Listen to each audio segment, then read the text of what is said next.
Right, welcome back. अस्सलाम वालेकुम।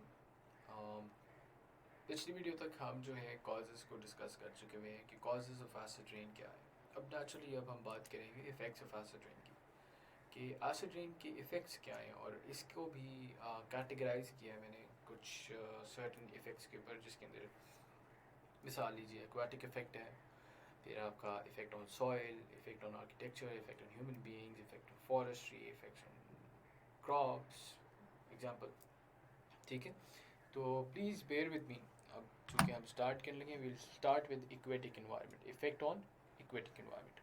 तो acids get accumulated in the water and lower the overall pH of the water body. अब एक बड़ा फंडामेंटल सा असूल है for those people who are not technical. आपकी पानी की पीएच वैल्यू जो होती है दैट इज 7।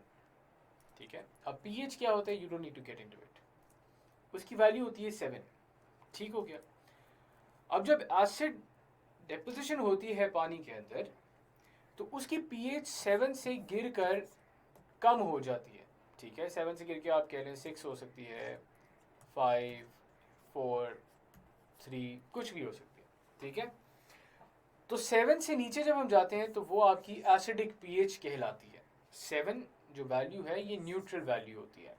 7 से आप नीचे जाएंगे तो आपकी एसिडिक पीएच या एसिडिक एम्बिट के अंदर आना शुरू हो जाता है। तो एसिड नेचुरली जब पानी के अंदर जाएगा, जो कि न्यूट्रल चीज़ है, इसकी पीएच 7 है, तो वो उसकी पीएच कम करेगा ना। ठीक है, जाहिर है उसके अंदर वो एसिडिक क्वालिटीज़ ज़्यादा लेके आ जाएगा, जिसकी वजह से उसकी पीएच कम हो जाएगी। ठीक है, अब पीएच कम होने का इम्पैक्ट होता है ऑन एक्वेटिक इन्वायरमेंट। क्या इम्पैक्ट होता है वो स्टडी कहते हैं। Aquatic plants and animals need a particular pH level of about 4.8 to survive. कम से कम अगर जाएं तो 4.8 तक सर्वाइव कर सकते हैं। 4.8 से नीचे अगर चले जाएं तो वो उनके लिए सर्वाइवल मुश्किल हो जाता है। ठीक है, ये तो सर्वाइवल की बात है, इसके अलावा भी इम्पैक्ट्स हैं, उसके ऊपर भी आते हैं। लेकिन इससे पहले एक बात मैं आपको बताऊं। अब हमने पढ़ा कि H2SO4 भी एक एसिड की फॉर्म है जो कि एसिड रेन के अंदर हमें दिखाई देती है। H2SO4 यानी sulphuric acid is one of the strongest acids that exist. ठीक है, तो उसकी पीएच गालिबन 3 तक होती है। अगर आप उसकी 2 और 3 के बीच में लाई करती है H2SO4 की पीएच। अगर वो पानी के अंदर पड़ा है तो वो 4 से नीचे लेके आने की उसके अंदर प्रोबेबिलिटी होती है। ठीक है, सो वी कैन इमेजिन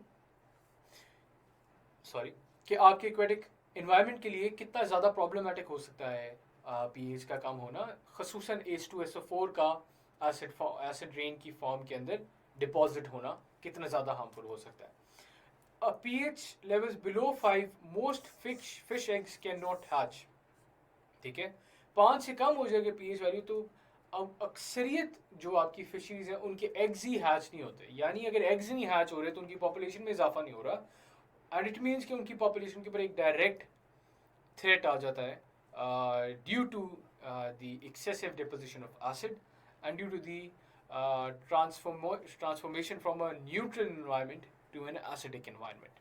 ठीक है, lower pH can also kill adult fish। ठीक है, species including fish, plant and insect types in some lakes, rivers and brooks have been reduced and some even completely eliminated owing to the excess acid rain flowing into the waters। Lakes के अंदर आपकी जो aquatic environment है वो ख़त्म होते हुए नज़र आ रही है। इस हद तक जो है लेक्स के अंदर और एक्वेटिक एनवायरनमेंट के ऊपर एसिड रेन का इम्पैक्ट है। So without any further do मैं अब आपको कुछ रिप्रेजेंटेशन दिखाता हूँ, एक रिफ्लेक्शन दिखाता हूँ। This is a lake in Poland. इसके अंदर आप देख सकते हैं ये जो फिशरीज हैं ये फ्लोट कर रही हैं, ये तैर नहीं रही हैं, ये मरी हुई हैं। ठीक है, ये मछलियाँ मरी हुई हैं। और ये क्यों मरी हुई हैं? क्योंकि इस पर्टिकुलर लेक का पानी जो है इट इज़ वेरी एसिडिक। ठीक है, and why is it so acidic? It is mainly because of acid rain. ये तो एक लेक है, इसके अलावा बेशतर लेक्स हैं पूरी दुनिया के अंदर जो कि इस फिनोमिनन की वजह से इम्पैक्ट हुई हैं। अब एक ग्राफ एक चार्ट को देख लेते हैं। Critical pH levels for aquatic organisms. इसके अंदर अगर हम देखें स्नेल्स के लिए क्रिटिकल है 6 से कम। 6 से कम पे आपकी स्नेल्स जो हैं वो एग्जिस्ट नहीं कर सकते। कम से कम अगर देखा जाए तो फ्रॉग्स हैं, फ्रॉग्स आपके 4 से नीचे फ्रॉग्स भी नहीं कर सकते। फ्रॉग्स में जहरीली टाइप भी आ जाती है, उनकी भी अगर बात करें तो कम से कम 4 है अकॉर्डिंग टू दी रिसर्च। और ये बाय द वे इसकी जो आपको मैं बताऊं, ये EPA से मैंने लिया हुआ है ग्राफ, EPA, ठीक है। तो ये एक बड़ा इम्पॉर्टेंट चार्ट बन सकता है और ये आप कोट भी कर सकते हैं पेपर के अंदर। ट्राउट जो कि बड़ी एक कॉमन मछली है, सारे ट्राउट खाते हैं, हम भी ट्राउट खाते हैं, 5 से कम पे वो भी एग्जिस्ट नहीं कर सकती, ठीक है। सो pH लेवल्स का एक एक एक ऑप्टिमम रेंज में होना, इट इज़ फंडामेंटल आईड से फॉर द एक्वेटिक एनवायरनमेंट।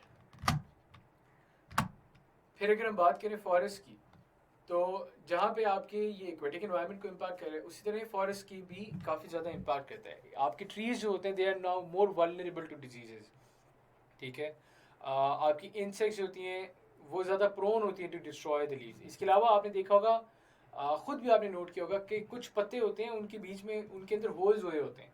को पत्ते अगर गिरे हुए हो ना, आप देखिए अगर गौर करें तो उनके अंदर होल्स हुए होते हैं, ठीक है। वो होल्स कैसे हुए होते हैं? वो एसिड रेन का नतीजा होते हैं। एसिड रेन की वजह से पत्तों के अंदर सुराख होना शुरू हो जाते हैं, ठीक है। नॉर्मली आपका आम पत्ता होता है ऐसे,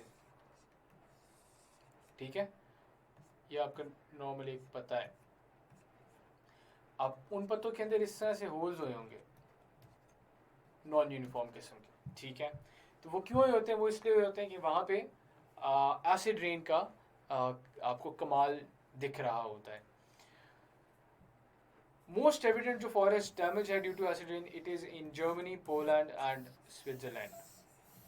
Germany, Poland, and Switzerland are the most affected areas. Most इनके forests more, they are the most affected forests when it comes to acid rain. एक आपको इमेज भी दिखाता हूँ, ये जरा देखें। ये आपकी हाई राइजिंग जो दरख्त हैं, इनके यहाँ पे पत्ते ही ख़त्म हो गए हैं, इनकी शाखों पे पत्ता ही कोई नहीं है, इनकी शाखों पे आगे कोई ग्रीनरी नहीं है। और वो क्यों? This is a direct consequence of excessive acid rain. और ये बाय द वे यूरोप की किसी मुल्क की पिक्चर है, ठीक है। तो आप लोग अंदाज़ा लगा सकते हैं कि एसिड रेन जो है, इस पिक्चर से आप लोग अंदाज़ा लगा सकते हैं कि एसिड रेन कितना ज़्यादा डेट्रीमेंटल होता है फॉर फॉरेस्ट्री एज वेल। फिर अगर बात करें वेजिटेशन और cover, vegetation cover and plants की, तो आपके जनरली जो, एक तो फॉरेस्ट की बात अलग हो गया, आपके क्रॉप्स भी और जनरल जो वेजिटेशन आपको नज़र आती है, घास, श्रब्स, बुशेस, इनके लिए बड़ा डेंजरस है एसिड रेन, ठीक है। और डायरेक्टली मैं आपको पिक्चर की तरफ लेके जाता ताकि आपको अंदाजा हो। अभी देखिए ये एक प्लांट है, ठीक है, ये टैप वाटर से प्लांट है, जिसको ये कैसे, ये वाला प्लांट जिसको टैप, सेम प्लांट है, सेम टाइप ऑफ प्लांट है। एक स्पेसिमेन को टैप वाटर दिया गया है, आप देख सकते हैं कितना वो हेल्दी है। एक स्पेसिमेन को pH 5.6 का पानी दिया गया, यानी एसिडिक है, स्लाइटली एसिडिक। और आप इम्पैक्ट देख सकते हैं कि इसकी ग्रोथ में कितना आया। एक को pH 4 दिया और ये तकरीबन मर रहा है, ठीक है। और एक को pH 3 यानी हाईली एसिडिक पानी दिया और ये it's almost next to dead, ठीक है।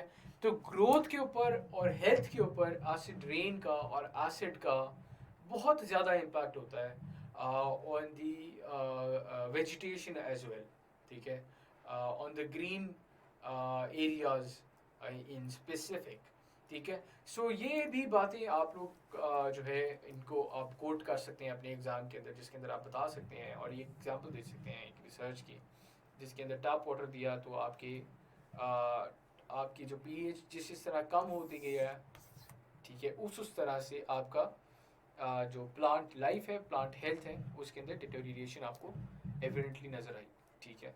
सो ये भी मिसालें आप लोग दे सकते हैं एग्जाम में। So before I move on with other causes, मेरे ख्याल में यहाँ पे ब्रेक लेता हूँ और नेक्स्ट वीडियो के अंदर हम बाकी कॉजेज़ को डिस्कस करते हैं and then will move forward.